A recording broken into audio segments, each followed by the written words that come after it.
We were on the brink. We were really on the brink, and Egypt was looking darker and darker to me. Every time I would go, I would get more and more kind of nervous about the trip.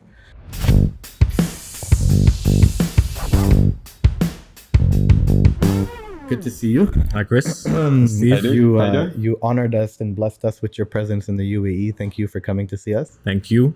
It's the first guest to actually fly in. You only have 24 hours and you've flown in I specifically. wish we could say it was for us. No, but we are. So We can let that slide. So let's cut that part and say thank you for flying out to see us. Honestly, it's really good to see you. I feel like we haven't spoken in ages because we haven't spoken in ages. I'll just introduce you, Serag. I'll say, one, I believe that we have a good friendship. I think that we're friends. Definitely. On a personal level and on a, I would say, organizational level. You are one of the co-founders with with Mahmoud and Taimur of Wasla, which I'll let you present, and what you use as an opening line statement, I'm going to take marks on based on our experience together. How you position it, I'm going to take notes on. And full disclosure for those that are watching, we did work with Wasla a while ago, and the reason I'm being a bit of a prick is because we debated this with you a lot, and I think that we landed on something really interesting. So I'm really curious to see how you're going to present it. But Wasla is a startup based in Egypt. And is basically a browser, but I'll let you position how you want to do that. So before getting into kind of what we are today, just a little bit of background on kind of, because we're a 3-year-old startup, and obviously like a lot of startups, we've pivoted a couple of times along the way. So who we are today is really, really different from kind of how we started. So before we get into kind of our new tagline and how we position it, basically we're the first browser to be built in the Middle East or Africa. Initially, we built the browser to solve kind of one of the largest problems in emerging markets, which is internet accessibility and affordability. So we wanted to build a product that made the internet more accessible, more affordable, and a little bit more local for emerging market users. And the way that we did that was essentially we gamified the browsing experience. So anything that the user would do through Wasla, like searching through Google or watching a video on YouTube or studying or all these different use cases for browsers, they would earn points. And essentially the points that they'd collect, they can redeem for additional airtime or data. So that's kind of how we started. Obviously, it was a really strong value proposition. We were able to get over 1.5 million downloads within the first 18 months, majority of which was organic. So as you guys know, we haven't really spent much on marketing so far. But over the last 18 months, we really changed the use case and changed our focus. If you think about it, a browser has a couple of different use cases. It can be a content use case where you're searching or reading an article or watching a video, or it could be commerce related, right? So you're using a browser to search for a product, to watch a review, to compare prices. All these different activities are done through a browser. Yeah. So what we've done is basically optimize the browsing, our browser for shopping. So today we're the only browser in the world that focuses primarily on e-commerce or focuses primarily on shopping. And what we do essentially is we enable users to kind of start interacting with e-commerce. And we do that by pushing content, by aggregating deals, by aggregating cashbacks from all these different merchants. Today we have over 400 merchants on board, the likes of Noon, Jumia, Nike, H&M, Zara, you name it, we probably have it on the platform. And what we're really focused on doing is to continue building and optimizing the browser for shopping and e-commerce. And yeah, so far it's been going really well. So forgive the naivety of the questions. So basically it's a browser just like any other browser. I download it. It's an app. I can open it up. I can click through, start typing what I'm searching for. And in that journey, in those results, in that user experience, there'll be some sort of aid or sidekick or help to guide my e-commerce kind of intent. So if I go onto a store, it'll support me with some sort of offer or incentive. If I don't, it will push me or incentivize me to visit maybe an e-commerce site that might have something that I'm looking for. So whether I'm driving the journey or not, it will give me offers and incentives based on an e-commerce objective. Exactly. So the biggest use case today is basically if you're visiting Amazon through Wasla, but like you said, it's a normal app that you download from the Play Store. If you're searching on something on Amazon through Wasla, we'll make sure that we get you the best promo code if there are any promo codes available. If there are any cashbacks, and we'll make sure that that cashback is activated without you having to do anything. So we're really focused on kind of the incentive and making sure that these users are actually completing the e-commerce transaction. Okay. Today, down the line, we're starting to focus more on fintech use cases because until today, online payments is still a really big barrier in emerging markets. So we're rolling out a couple of new features to solve that specific problem. But today, yeah, it's essentially a deals aggregator within a browser. And when you look at the market, so browsers, you've had some giant players that have held their position, and nothing's changed in a long time. But you've had a lot of new entrants, generally not from the region. You've seen different propositions like privacy being one of them, like VPNs or private browsing and stuff like that. How do you guys go about understanding what is best for our market? Great question. So yeah, definitely building a browser wasn't the easiest of tasks, and probably if I knew what we know today, the decision might have been a little bit different. It's been a really big challenge to actually build the browser. But like you said, probably the largest use cases that companies like Chrome or Brave, the new entrants, or whoever else is in the market, they tend to focus on performance, security, and those use cases. But if you think about it, and this, I know what your opinion on this specifically is. It's a loaded. But It's a loaded question. yeah. But privacy and security, and we know the statistics of VPN usage in the region. But for us, we didn't necessarily want to focus. We didn't want to focus necessarily on privacy and security, because every single browser kind of positions themselves that way. There are other use cases for browsers that we wanted to focus on. For us, personal data and privacy and security is, as you guys know, super core to what we do. And the way that we think about it is, we're giving users kind of an avenue to kind of monetize on their data, and to kind of break the value chain between advertisers and users, right? And getting them in the mix. But yeah. And so in that pivot from where you were to where you are now, the proposition has shifted to being an e-commerce solution from originally being an access solution. Do you think that your existing users, you think that's going to pose an impact on those guys? Do you think it's going to create some loyalty issues? Do you think that the value proposition is still as sticky for the past users, or are you really looking ahead at this point? No, so honestly, we made the conscious decision to kind of look ahead. The habits and behaviors that the old value proposition. I mean, it's super daunting, right? And I don't know if there's a right answer to that, but it must be something that's very difficult to do. I'm just wondering if you guys have really, in an ideal scenario. So looking back, if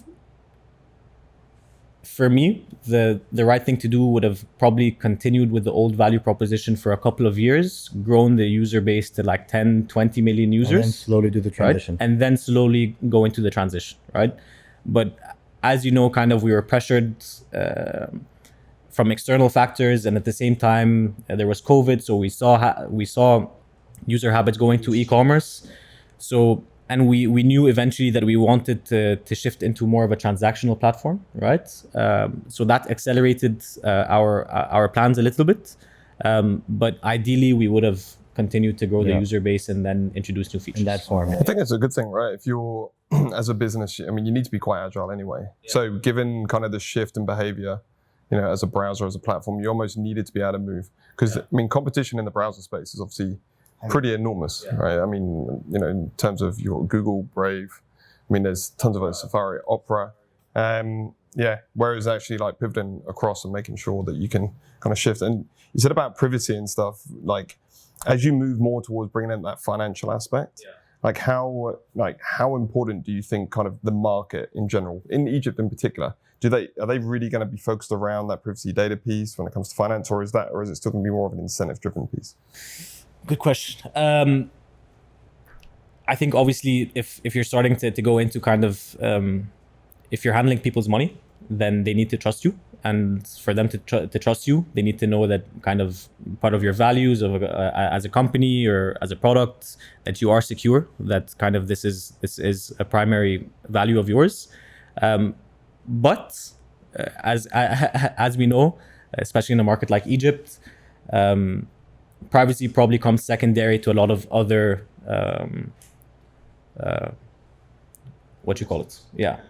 considerations, right? So if I think a user would gladly give you a piece of their data or information in return for some sort of offer or value or some sort of incentive. And that's kind of what trying to balance both at the same time, I guess.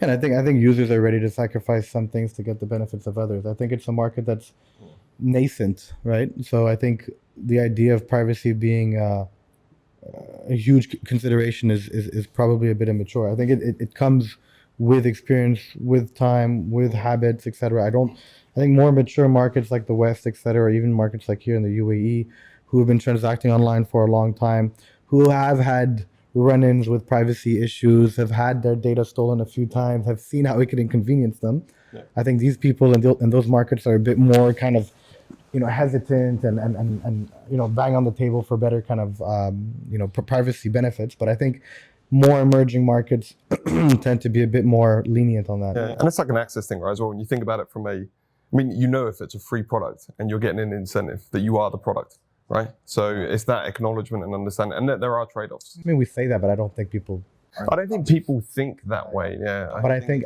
there's a subconscious acceptance.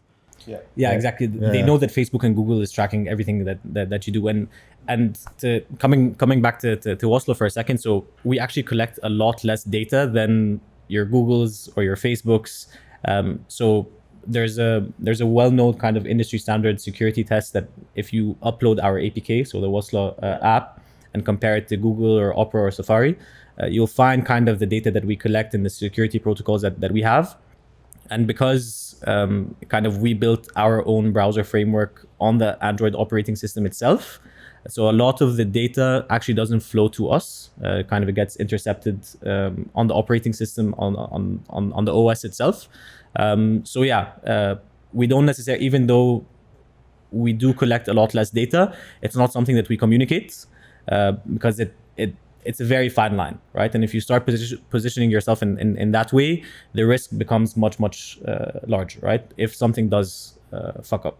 I guess you haven't got an iOS app. You're probably thinking about that yet. But given kind of the way that iOS has moved towards more of a privacy piece, you're probably in a better position as a browser without too many limitations or focusing your business model around that. So we've never collected cookies. Our browser has never collected cookies, for example. And that's one of the largest kind of updates with iOS 14 and everything that's happening there is what data these apps are tracking and how they store it and all that. So our transition to iOS should be smooth. I've never released an app on iOS in kind of my 7 years in building products and being in the ecosystem. So this is the first and super excited. That's what we're not customers. Yeah. I mean, everyone in this office is pretty much an iOS user. I'm excited to see it, excited to play with it. Now you just landed. You're coming from a market that's transformed entirely. Funny side note, Steve and I are both married to Egyptians. Right?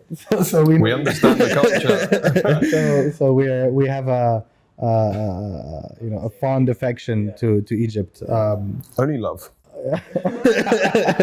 Only love. But I have to say, I think when we look at Egypt, in the last 10 years, it's completely transformed, right? From culturally to infrastructure to now the whole kind of tech ecosystem is absolutely exploding. It's incredible. super refreshing, and it's finally like a dawn of a new era for a country that absolutely deserves it. Now, being there and operating there, tell me kind of if you could summarize, in a few minutes, what you are proudest about the changes and being a participant. Describe to me this new Egypt, something that maybe we're not super aware of. Yeah. First of all, changed? it's Egypt is nuts, right? It's crazy. It's crazy. A little bit of background. So I moved back to Egypt 4 years ago.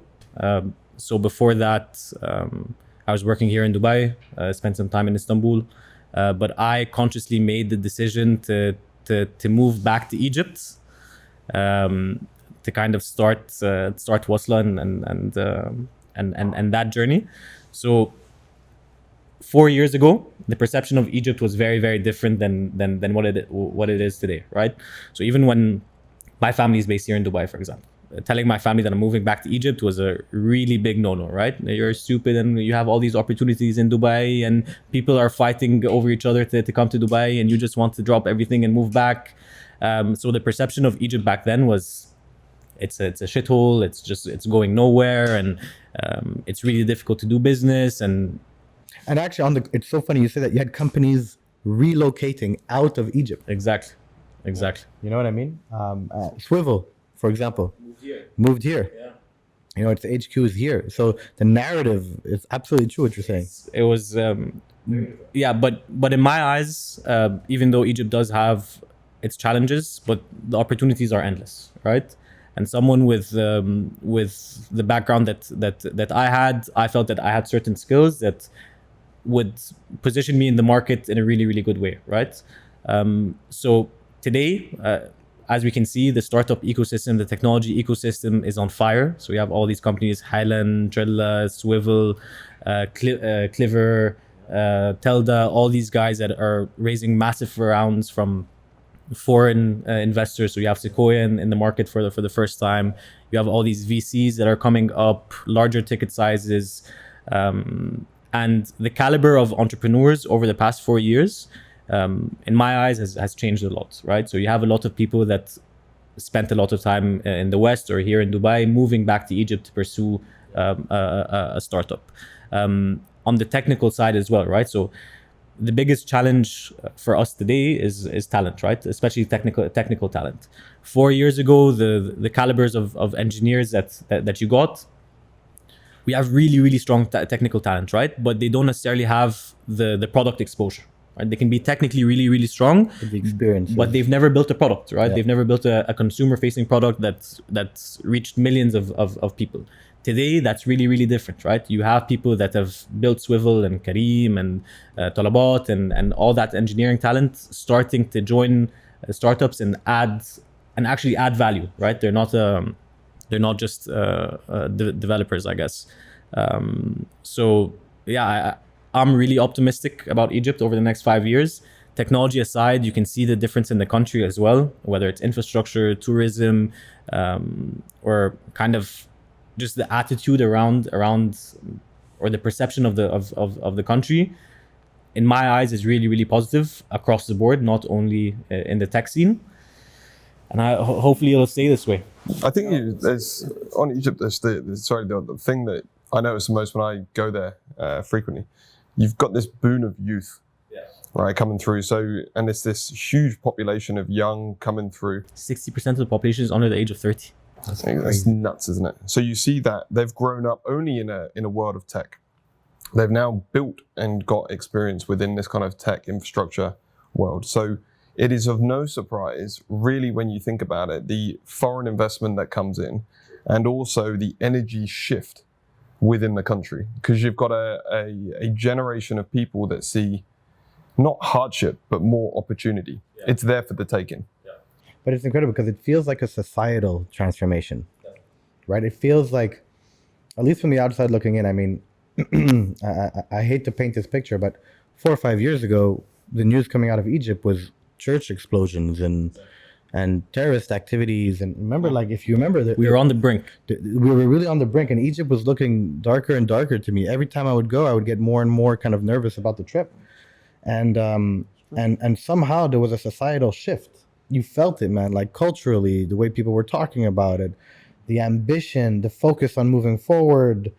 All of that kind of came together, and it feels like a societal transformation. It wasn't just a tech ecosystem thing piece, right? I feel like there was an actual societal kind of line in the sand that was drawn and said no more. You know what I mean? It feels like Dubai 10 years ago, honestly. And I think that there aren't a lot of countries that kind of you feel. You can feel the growth, you can feel kind of the energy, and that's how it feels like today, honestly, that everything is moving super, super quickly and new opportunities, everything. Attitude, I think attitude is such a key thing, right? If society clicks in a way where attitude shifts and people contribute in many different ways, across the board, whether it's for themselves or for friends, family, or other businesses, industries, with that shift and that alignment, is where you just see an explosion in like growth. 100%. When it's funny when you do the distinction between the UAE and Egypt. One of the biggest assets of the UAE is its self-belief that it can do anything. There's nothing that is out of reach, right? And I never had felt that in the past in Egypt. There wasn't that self-confidence and pride. You would find pockets of it here and there, but there was always like, oh, we're fucked. Like, Egypt stuff. You're seeing new cities coming out of the ground in a matter of months, right? And it's exactly the same. It's exactly the same. So I think once people saw kind of these physical, not monuments, but like they can see the physical change in the country and in the city, that really changed how people feel.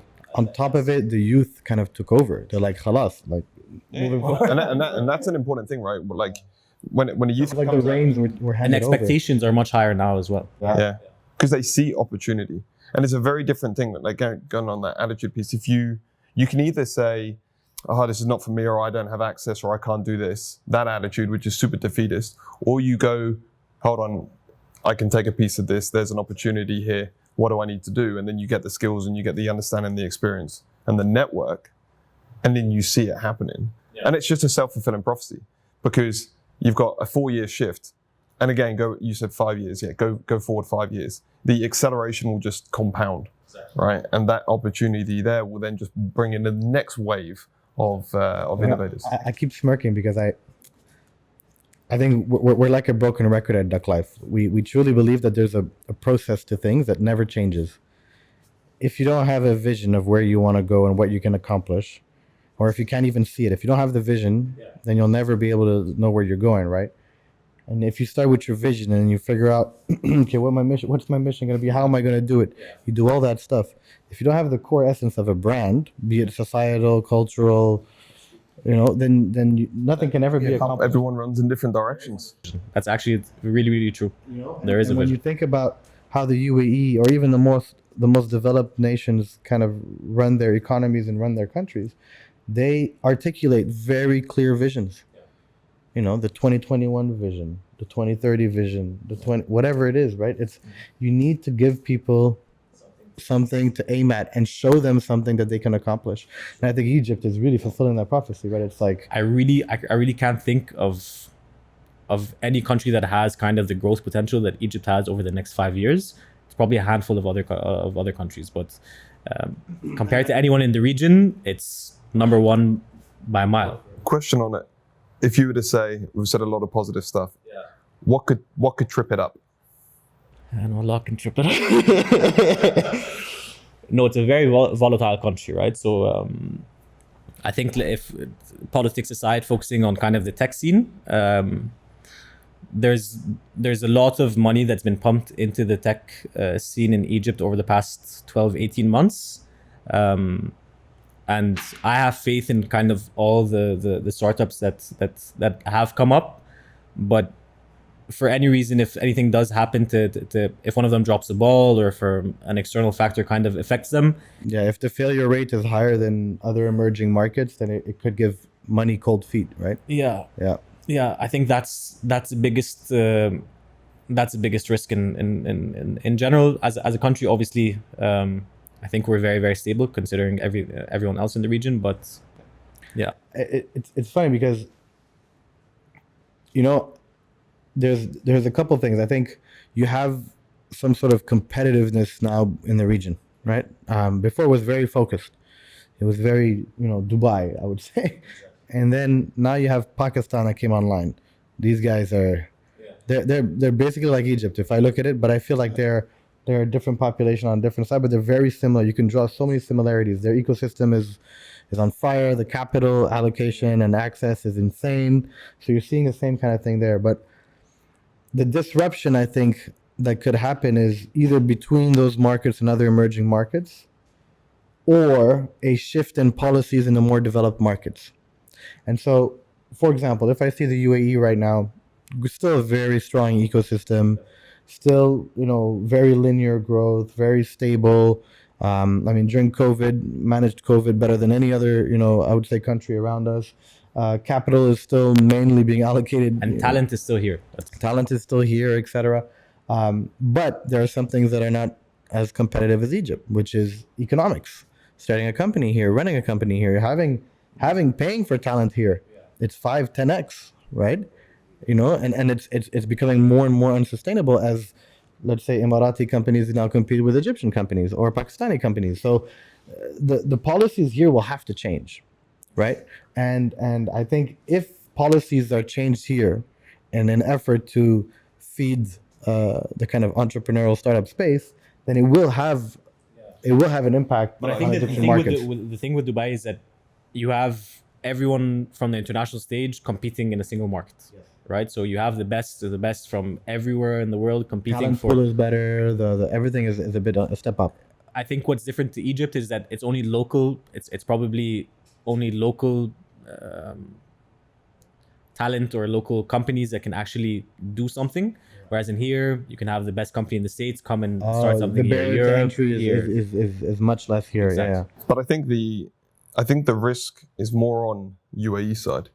The access that these, so Egypt, like in its boom, Pakistan in a boom, Riyadh, these, but particularly those two markets in Egypt, companies that are successful there and then want to expand and grow, can scale a digital kind of company from Egypt with affordable talent and scale it rapidly and displace companies formulated here because of the unit economics here.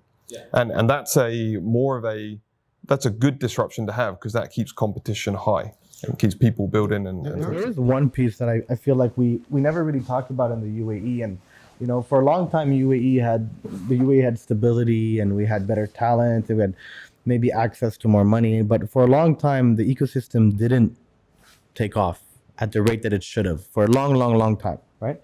If you just take e-commerce for an example, we had Souk for 10 years untouched, no real competition, right? For 10 years, 12 years, nobody even bothered to disturb them. And then all of a sudden, they got disturbed. then all of a sudden, you had Amazon come in, you had Noon launch, you had AWOC came and left, you had Mum's World, you had Namshi, you had all the Altair brands. What do you call them? Whatever they're called. That's how competitive they are. But for a long time, nobody really participated. And the reason that is that it wasn't for lack of talent or lack of capital. It was because the infrastructure to be able to scale the resources necessary wasn't sustainable for other smaller entrants to come in, right? And so I think that's one thing that we forget about in these emerging markets. So for how small the market is. And when you look at Egypt, the infrastructure is not necessarily there either, but the upside is phenomenally bigger. It's easier to scale in Egypt to the wider region than it is to scale from Dubai to the wider region. Exactly. And what I'm saying is the main difference I see in terms of Egypt's, roadmap and forecast and how it's going to do is that, the market is big enough to sustain itself. The market is deserving of that extra capital. The market is deserving of investing in infrastructure. So when you see these huge raises, the Haaland, the Swivels, you name them, it's absolutely warranted. It's scary as shit, right? You see boom, 100 million, 50 million, and you're like, oh my God, please don't screw it up, guys. But you're super happy for them. But it's actually a very different circumstance because the market is, you have 100 million people, right? And you can't can't compare apple to apple. Like, and investing in the infrastructure. So if you're an e-commerce player, a mobility player, a fintech player in Egypt, and you have to build the infrastructure, you have to pay for it, and it's absolutely worth it. You know what I mean? And so the upside to me is way bigger, way more interesting, and that's why you're going to see way bigger raises than we ever had here, because the market deserves it. You know what I mean? And so it's really interesting. I want to pivot a little bit. I want to ask you something. You know, you've been in the kind of startup space for, you said 7 years or something, maybe longer. You have co-founders. You've pivoted Wasla a few times. You've moved from market to market, so you've kind of seen it all. And I'm sure you've learned tons of things along the way, right? If there was one learning that you wish you had 7 years ago and somebody told you about it, what would that one learning be if you could share some insights? So it's definitely not an easy one, but no, this is gonna be definitely not. But I think one of the biggest problems that I made is that you can always find a piece of information that kind of reinforces what you think, right? So previously, I read a lot. I spend hours a day probably reading, and 5 years ago, whatever I'd read, I'd think was khalas, like this is what this article says, this is what the research paper said, this is what this book said, so it must be this is right, and this applies to me, and this applies to my market, and this applies to everything. So the piece of advice is take in as much as you can from all these different articles or videos or books or whatever, but you need to make your own conclusions. Confirmation bias. Confirmation bias. Yeah, I mean, Don't drink your own Kool-Aid. Oh man, as I am here with my like crypto, like. And even if it's advice, right? So take the advice, but you need to make your own conclusions. Because I think when I talk to a lot of young entrepreneurs, especially in Egypt, they'll always try to reinforce their idea or their product with something that they found online, an article that they read, or someone else that did something similar, or someone told them something.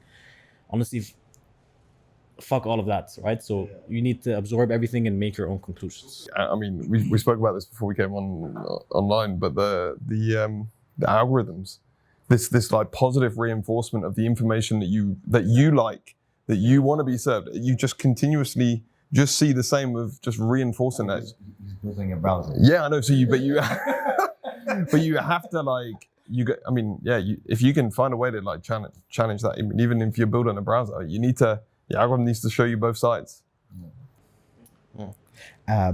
I think that's super interesting. I think I relate to that a lot, by the way. It's kind of like... I'm almost blushing with how like much confirmation bias I have in my life. I live in that world constantly, I think. And adversely, you know, now that, you know, you're looking at Egypt and you're super excited about the market, you know, a lot has changed. It's unrecognizable. And I think it's a new dawn. It's like a renaissance of the country, and that's amazing. But what do you think still needs to happen? What do you think is missing? Because it's extremely different. It's absolutely changed. But to me, I still feel that there's maybe, you know, one, you know, last step or a couple last steps for it to reach its full potential. What's your opinion in terms of what you think still needs to happen? So there's a lot of the infrastructure still isn't built. So for e-commerce, it's still super early days, even on the logistics, last mile, all that. There's still kind of a lot of infrastructure that needs to be built, definitely. On the regulatory side, they are trying to make a massive effort, but it's still a little bit too slow. Or sometimes it's just like a PR piece saying like the central bank announces X. It takes them like 3 years for them to implement that X. I don't know what you're talking about. I know it's totally happening in Egypt. I have no opinion on central banks. And talent. Last thing, I think technical talent. We need to see more technical founders, and I think that's going to be the biggest change in general, because so far a lot of the entrepreneurs that we see are business people, or people with some sort of kind of business background, not a technical background. That's something that I really want to see personally. Yeah, I mean, really interesting. From a talent perspective, in Egypt, are you seeing people come back to the region? Yeah, 100%. So We've actually in the past couple of months we've hired 3 or 4 people that have left their jobs in the States or in Europe and actually come back to Egypt because they want to be part of the ecosystem. And these are people with masters and PhDs and people that have opportunities everywhere else, but they have FOMO. They see what's happening in Egypt. They want to be part of it. And yeah, 100%. A lot of people came back from Dubai over the past 12 months as well, for different reasons. But yeah, I think people have definitely realized the opportunity and definitely want to be part of it. Yeah. I mean, I always enjoy going to Egypt whenever I can. Yeah. I mean, next You should open an office in Guna and I'll come work with you guys, 100%. Sure, man. If we can Guna, Alex, any of them. I'm down with Guna. Yeah. It's more chill. Yeah, it's true. Actually, I gotta say, every time I go to Egypt, I feel alive. You know what I mean? I think that's one thing that Egypt has. It's that energy. You know, and it's just, you know, it's population size, it's the culture, it's the hustle and bustle of the city, it's the chaos of the city. It feeds the soul, you know what I mean? Like, you can't go through a day without bumping into somebody. Yeah. But it's stressful. It's super stressful at the same time. I'm more relaxed when I'm in Egypt. I relax more. Yeah. Yeah, me too. I'm relaxed. I'm stressed when I'm here. Yeah. And I mean, there's a number of reasons why I'm able to relax more in Egypt, but like genuinely, I relax when I'm in. We probably censor that part out. Anyways, but What are you thinking? no, I don't know what I'm thinking. Cool. And in terms of the future, right? So looking forward, you know, Wasla's come a long way. You said you guys are 3 years old now. How do you see the future? So for us, obviously, we've went through a lot of changes over the past 12 months. I think you guys were a really big part of that change as well. It wasn't easy. Probably the last 12 months was the inflection point. And for us, the future is kind of to continue gaining as big of a market share as possible. Increasing e-commerce penetration as much as possible over the next couple of years. And we're actually expanding into new markets. Even though Egypt is a big enough opportunity, and this is something that we really struggle with, that we should probably just focus on here and here only. But as you know, we're probably opening up Nigeria very soon, Saudi and the rest of the GCC hopefully soon as well. But yeah, probably our resources and our effort will, in the short to medium term, focus on Egypt, but we're looking for distribution partners, strategic distribution partners that can help us enter new markets, right? So in Nigeria, we're not launching alone.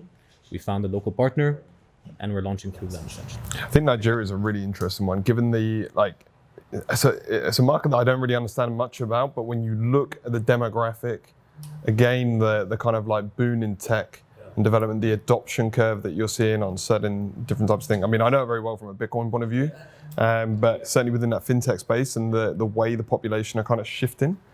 It's like Egypt, but on steroids. Yeah, it's insane. It's a huge opportunity.